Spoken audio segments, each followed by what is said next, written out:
अस्सलाम वालेकुम नाज़रीन, अवामी तनाज़ुर के नए व्लॉग के साथ मैं हूं खालिद भट्टी। आज के इस व्लॉग में हम बात करेंगे कि आईनी तरमीम का मामला एक बार फिर खटाई में पड़ता नज़र आ रहा है। मौलाना फजलुर रहमान अड़ गए हैं, सख्त गुस्से में नज़र आए रात को, और उनकी रात की प्रेस कॉन्फ्रेंस से ये लगा कि वो अभी तक मुकम्मल तौर पर हुकूमती इत्तेहाद के साथ नहीं हैं आईनी तरमीम के मामले पर। ये सारी सूरत हाल में हुकूमत को एक बार फिर पसपाई इख्तियार करनी पड़ रही है, और सबसे ज़्यादा जो सियासी तौर पर सबसे इस वक्त बुरी पोजीशन में है या सबसे ज़्यादा इस सूरत हाल का नुकसान होने जा रहा है वो है मुस्लिम लीग नून और उसकी हुकूमत। ये सारी वो चीज़ें हैं जिसके ऊपर आज के इस व्लॉग में हम बात करेंगे। इससे पहले कि हम अपने व्लॉग की तरफ बढ़ें, आपसे गुजारिश है कि अगर आपने हमारा चैनल अवामी तनाज़ुर अभी तक सब्सक्राइब नहीं किया, उसको सब्सक्राइब कर लें। आपको व्लॉग पसंद आए उसको शेयर करें, लाइक करें और महज़ब अंदाज से अपनी राय का इजहार करें। बेल आइकॉन जरूर दबा दें, टली जरूर खड़का दें। अब हम बढ़ते हैं अपने आज के व्लॉग की तरफ। रात को मौलाना फजलुर रहमान साहब ने पीटीआई के रहनुमाओं के साथ 12 बजे के बाद प्रेस कॉन्फ्रेंस की, मतलब मीडिया से गुफ्तगू की। उनके मुज़ाकरात हुए, आईनी तरमीम के ऊपर मुज़ाकरात थे, लेकिन लगता यह है, जो गुफ्तगू हुई उससे ये लगता है कि जो तहरीक इंसाफ के सेनेटर्स या MNAs के ऊपर दबाव डाला जा रहा है या हाई हैंडेड टैक्टिक्स यूज़ किए जा रहे हैं उनको दूसरी तरफ लाने या उनको डराने धमकाने के लिए, तो वो जो मामला है वो बैकफायर करता नजर आता है। और मौलाना फजलुर रहमान साहब ने उसकी सख्त मजम्मत की। कल जो सेनेटर हैं जमीयत उलमा इस्लाम के और साबिक सदर हैं सुप्रीम कोर्ट बार एसोसिएशन के जनाब कामरान मुर्तज़ा, उन्होंने भी सेनेट में बहुत सख्त तकरीर की और ये कहा कि आप हमें ये जो कुछ आप कर रहे हैं, हमें आप मजबूर कर रहे हैं कि हम इस ऐवान से कुछ छोड़ के चले जाएं, हम रिज़ाइन कर दें। उन्होंने कहा कि हम 6-7 लोग इस सूरत हाल पर ज़्यादा अरसा नहीं ये बर्दाश्त कर सकते और हम जो है वो रिज़ाइन कर सकते हैं। तो इससे वाज़ेह होता है, क्योंकि जो कानूनी और आइनी जो मौक़िफ़ है जमीयत उलमा इस्लाम का, मौलाना फजलुर रहमान साहब का, वो डिपेंड करता है बुनियादी तौर पर जनाब कामरान मुर्तज़ा साहब जो हैं उनकी एडवाइस के ऊपर। और वो उनका ताल्लुक, वो सदर बने थे सुप्रीम कोर्ट बार एसोसिएशन के, उनका ताल्लुक वैसे तो इंडिपेंडेंट ग्रुप से है, और अब इलेक्शन भी आ रहे हैं, जाहिर है उनके ऊपर भी दबाव है, और वो वकला बरादरी को नाराज़ नहीं कर सकते, जाहिर है उन्होंने वोट लेने हैं। तो इस वक्त बहुत ही कॉम्प्लेक्स जो है वो सिचुएशन बनी हुई है। दूसरी तरफ सूरत हाल ये है कि बिलावल भुट्टो ज़रदारी साहब ने ये टास्क लिया था कि वो मनाएंगे मौलाना फजलुर रहमान साहब को। उनका अपने जो उनका था आईनी तरमीम का मसवदा था, उस पर इतफाक़ भी हो गया था। उसमें मौलाना साहब की ज़्यादातर बातें जो हैं वो मानी गई। उसके बाद फिर जाती अमरा में हुई बैठक हुई मौलाना, जिसमें मौलाना फजलुर रहमान, बिलावल भुट्टो ज़रदारी और नवाज शरीफ भी शरीक थे। तो उसके अंदर जो है वो अदालती इस्लाहात के जो इस्लाहात करनी थी उसकी हद तक तो मौलाना ने भी कहा, बाकियों ने भी कहा कि हमारा इतफाक़ हो गया, लेकिन बाकी अभी निटी गिटी उसकी जो है वो तय होना बाकी थी, वो तय नहीं हुई थी।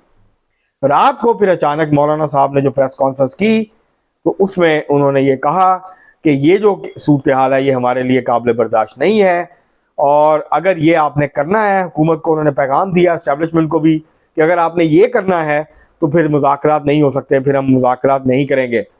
आज का दिन है, आज फिर PTI के मुज़ाकरात हैं, आज PTI का एहतजाज है, आज मज़ीद गिरफ्तारियाँ होंगी पूरे पाकिस्तान से PTI के कारकुनों की, मासवाए KP में ज़ाहिर है उनकी अपनी हुकूमत है। आज पंजाब में, सिंध में और बाकी जगहों पे जो है वो गिरफ्तारियाँ हो सकती हैं तहरीक इंसाफ के कारकुनों की, लीडरों की। उसके बाद सूरत हाल मज़ीद कशीदा हो जाएगी, और तहरीक इंसाफ ने जानबूझकर ये किया भी इसीलिए। उन्होंने ये जाहिर है अगर वो सियासत कर रहे हैं, जाहिर है वो कोई तबलीगी जमात तो नहीं है कि वो जो है वो जो उनके साथ होगा वो कहेंगे कि ठीक है अल्लाह अल्लाह में छोड़ देंगे। जाहिर वो सियासत कर रहे हैं, सियासी जमात है, और वो अपनी सियासत तो करेंगे, जहां उनको मौका मिलेगा वो पूरी तरह से अपने सियासी पत्ते खेलेंगे। और कल उन्होंने एक अच्छा सियासी पत्ता खेला, जो उनके साथ हो रहा है उन्होंने मौलाना साहब के सामने रखा। आज जो कुछ होगा इसके बाद सूरत हाल और बिगड़ेगी। रात को सुनने में आ रहा है कि वज़ीर आज़म साहब और बिलावल भुट्टो ज़रदारी साहब मौलाना को मिले, उनको मनाने की कोशिश की, लेकिन मौलाना नहीं माने। आज PTI के साथ उनका दूसरा दौर है। जिन्होंने मुज़ाकरात करने हैं वो तो KP में है सारे, वो KP में एहतजाज करेंगे, वहाँ कोई नहीं उनको कुछ कहेगा। लेकिन पंजाब में जो एहतजाज करेगा उनके लिए मसला है, क्योंकि दफ़ा 144 है। पीटीआई कोशिश कर रही है कि तलबा को बड़ी तादाद में आज बाहर निकाला जाए और फिर तलबा और पीटीआई मिल के जो है वो एहतजाज करें, ताकि एक अच्छा खासा एहतजाज हो। पुलिस के लिए तशद्दुद करना इतना आसान ना रहे, गिरफ्तारियाँ होंगी, हो जाएँ। वो जो वकील गिरफ्तार किया था पीटीआई का से उसका ताल्लुक है, जिसको पुलिस ने पकड़ा था कि इसने ये अफवाह फैलाई है, वो लड़की मुबैना रेप जो केस था उसके हवाले से, तो उसको मजिस्ट्रेट ने जब उसकी अदालत में पेश किया रिमांड लेने, उसने उसको मुकदमे से डिस्चार्ज कर दिया, उसको बरी कर दिया पहली ही पेशी के ऊपर, जबकि पुलिस रिमांड और वो उसकी बात कर रही थी, उसने कहा डिस्चार्ज। तो आप इस माहौल में, इस हालात में आप क्या करेंगे? तो ये जो सूरत हाल है, ये हुकूमत के लिए कतई तौर पर बहुत अच्छी सूरत हाल नज़र नहीं आ रही है। आईनी तरमीम का मसवदा अब सामने आ गया हुकूमत का, मौलाना साहब उस पर भी पूरी तरह से नाराज़ी नज़र नहीं आते।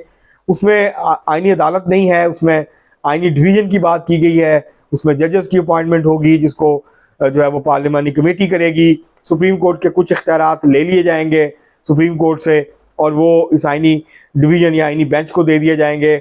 लेकिन जो एक अलहदा फेडरल कोर्ट का तस्वर था वो ड्रॉप कर दिया है। वो बिलावल भुट्टो ज़रदारी साहब ने भी ड्रॉप कर दिया, मुस्लिम लीग नून को भी ड्रॉप करना पड़ा। ये बड़ी पसपाई है। पहले जब पिछले माह हुकूमत ने कोशिश की थी, उसको उस वक्त भी पसपाई इख्तियार करनी पड़ी थी, मौलाना साहब नहीं माने थे, और फिर हुकूमत को आईनी तरमीम का जो मामला है उसको मुलतवी करना पड़ा था। आज वफाकी काबीना का इजलास बुलाया गया था, उसको मुलतवी कर दिया गया है। आज शाम को सेनेट और कौमी असम्बली के इजलास होंगे, उनको कल तक मुलतवी कर दिया जाएगा, क्योंकि जब तक मौलाना साहब नहीं मानते या इलेक्शन कमीशन जो है वो मखसूस नशिस्तों का हुक्म जारी नहीं करता, तब तक हुकूमत इस पोजीशन में नहीं है, हुकूमती इत्तेहाद इस पोजीशन में नहीं है कि वो सेनेट और कौमी असम्बली से इसको बिल को पास करवा ले, आईनी तरमीम को पास करवा ले। और मौलाना जो हैं वो पूरी तरह से अपने सियासी पत्ते, अपने सियासी कार्ड खेल रहे हैं। सिर्फ आईनी तरमीम का मामला नहीं है, मौलाना साहब को सियासी तौर पे कैसे एडजस्ट करना है ये भी मामला है। और मौलाना साहब जो हैं वो चीफ मिनिस्टरशिप मांग रहे हैं बलूचिस्तान की, और गवर्नरशिप मांग रहे हैं केपी की, और इसके अलावा वजारतें जाहिर है बलूचिस्तान में भी और जो है वो मरकज़ में भी।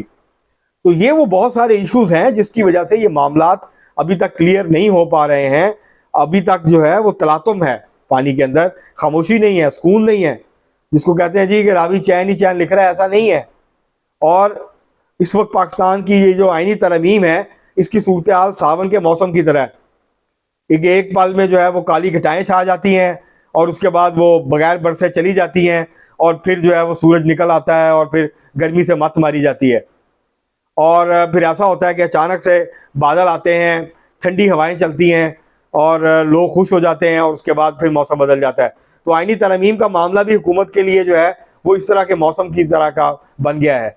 हुकूमत गो थ्रू नहीं कर पा रही, हुकूमत जो है उसके पास नंबर्स पूरे नहीं है, हुकूमत जो है वो मौलाना फजल रहमान के पीछे भाग रही है, मौलाना साहब आगे आगे हैं, हुकूमत पीछे पीछे है, और अभी तक मौलाना साहब मुकम्मल पकड़ाई नहीं दे रहे हैं।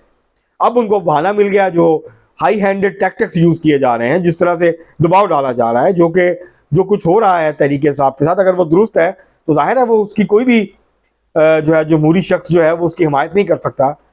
तो उसको बुनियाद बनाया है मौलाना ने, और लगता यह है कि ये अगले 1-2 दिन में आईनी तरमीम जो है वो पेश होने या पास होने का कोई इम्कान नहीं है। अगर होता तो जाहिर है वो पहले वफाकी काबीना में जानी है, क्योंकि वफाकी काबीना ने उसको अप्रूव नहीं किया, उसका इजलास मुलतवी हो गया है। तो अब देखते हैं कि इसको कितने दिन लगते हैं, और क्या ये ट्रैक पे आता है या फिर डी ट्रैक हो जाता है, और हुकूमत को एक और बड़ी, मुस्लिम लीग नून को सियासी तौर पर एक बड़ी सुबकी का जो है वो सामना करना जो है वो पड़ सकता है। अब तक के लिए इतना ही, बहुत शुक्रिया।